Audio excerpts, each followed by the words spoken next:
Nigerian students. Articulate Nigerian students.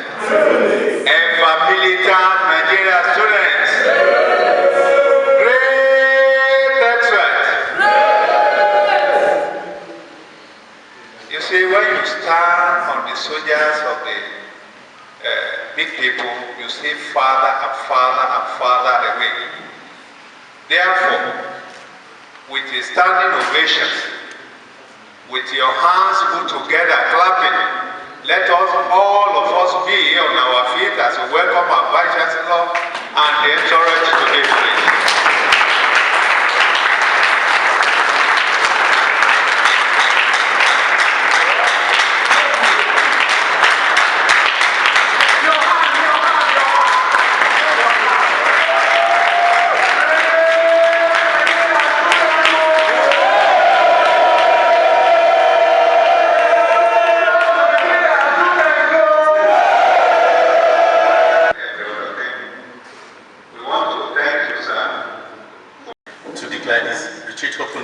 For his remarks. Can we please all rise to welcome the Vice Chancellor? Great Nigerian students! I cannot do the way your annotator. I have very great delight standing here before you to be part of this historic event, at least during this my own regime and management.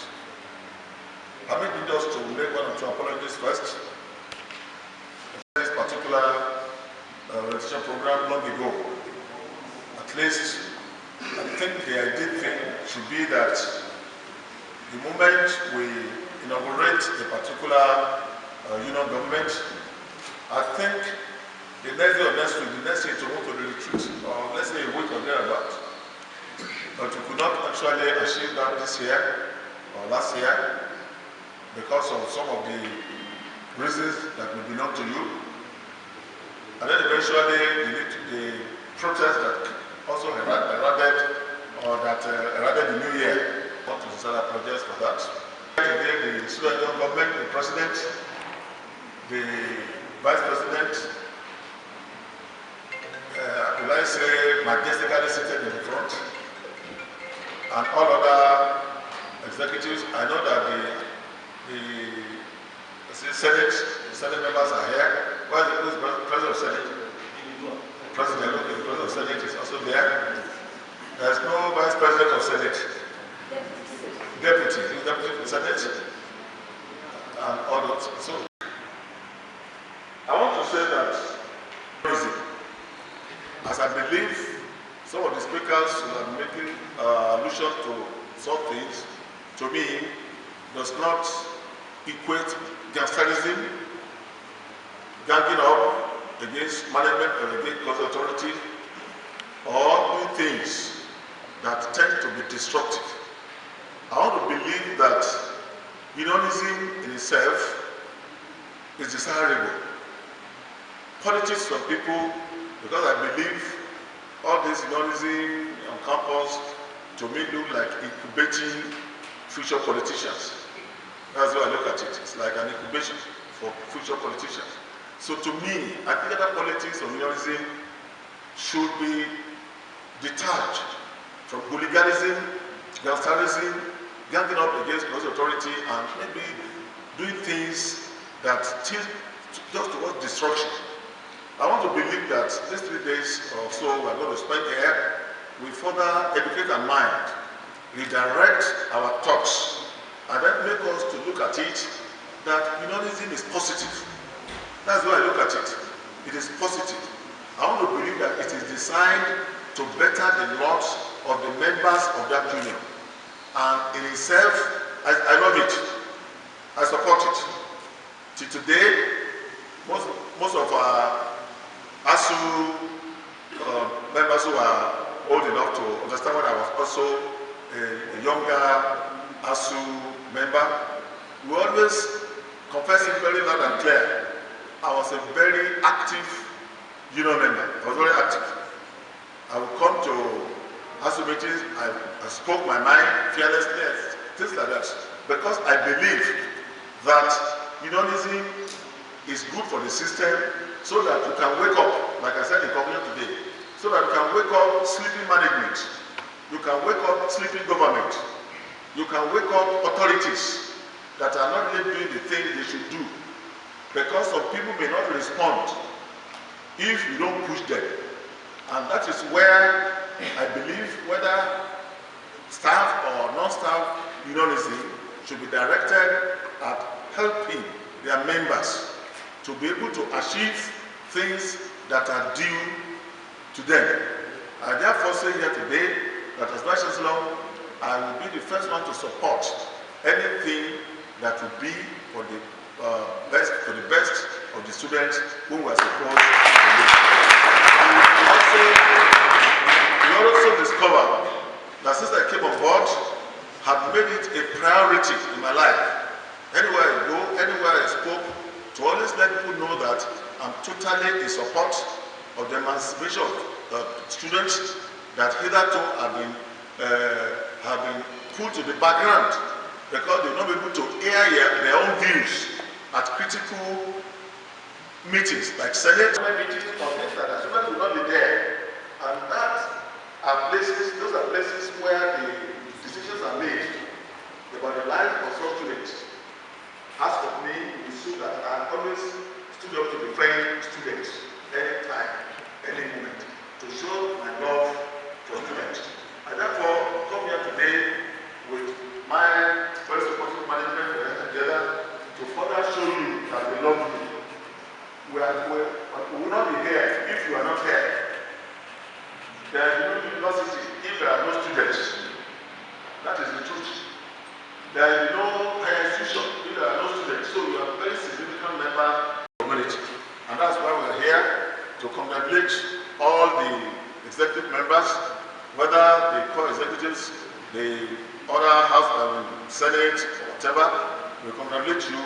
And I want to come out, I say I have to tell you today that if you can really understand it very well, maybe God is preparing you for some things in the future, which you must not allow now to destroy. My prayer for you is that the present will not destroy your future. I'm happy that the PRO was saying it, that you were saying at that time, that when Dr. Uso was, maybe presenting his, making his presentation, that he said it. Some people become overzealous. They become overzealous when they are privileged to be in a position like this and they lose their head. They've forgotten that time will pass. And when time passes over a person in a negative way, it becomes forgotten. My prayer for you is that you will not be forgotten. Amen. One can be a president this year, this particular time is not careful, and he jumps abnormally. He can jump to the pitch. He can jump into fire. We are not praying for that for any of you. We are here as your parents, and we are saying that we are going to support you. And so we are going to say that the normal slogan, your slogan has been consultation, consolidation, confrontation. And I've always modified it. I say, well, before you go to this consultation, consultation. When we consult, when we negotiate, we solve problems. Some people say it. Many things that nations go to war about, there are things they can settle at the table. Am I correct? But you discover that after they have gone to war, they have destroyed property, destroyed lives, they will still come back together to the round table. That's foolishness of human thoughts, foolishness of human imaginations.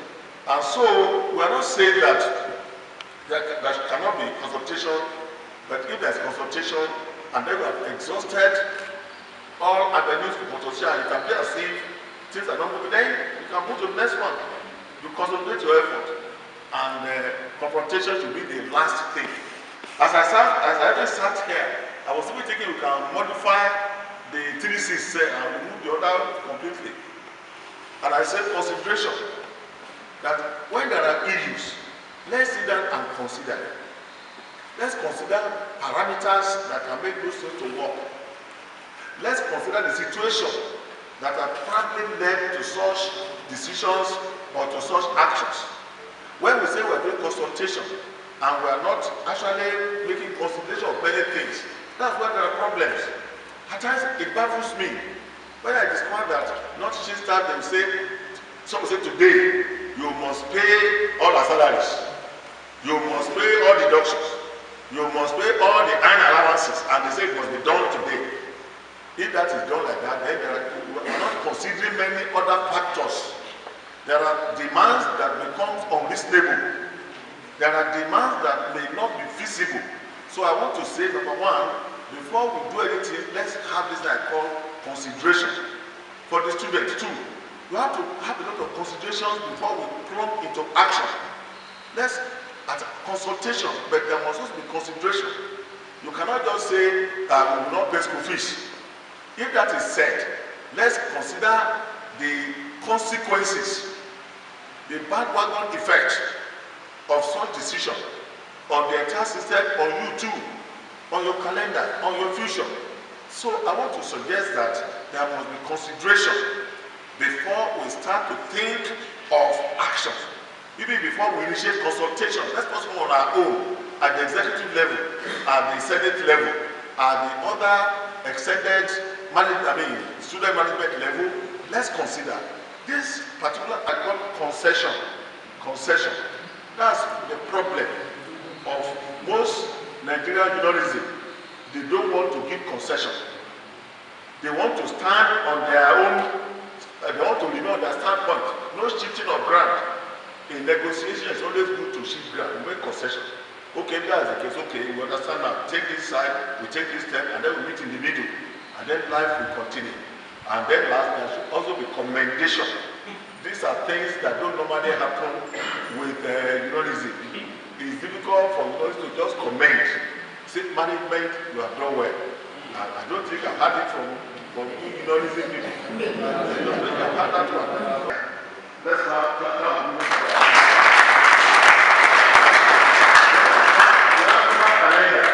and that thing also helps us. It has increased our image in very immediate and very fast time. That one requires commendation. I therefore submit that as you hold on to your traditional CCC confrontation, take about this also concentration, concession, and commendation. I say where there is no law, there is no what? There is no sin. Where there is no law, there is no sin. But it's not that sins will not be there. But since you didn't know that you either want to do or not to do, then you can be one can make mistakes or whatever.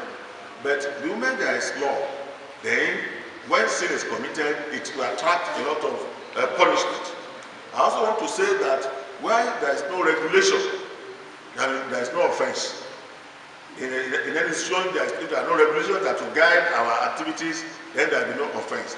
And where exposed to us this retreat, let's please take note. Let's obey, let's conform, because university regulations, university laws can catch up on anybody. I want us to take it from that. Don't violate any university law, either during protest, during whatever we call it. Don't destroy, don't break. Do whatever you want to do in the armpits of the law, in the armpits of the regulation, and according to directives that will be given by your leaders, by the CSO, and all those who are also monitoring your activities, so that you can be helped.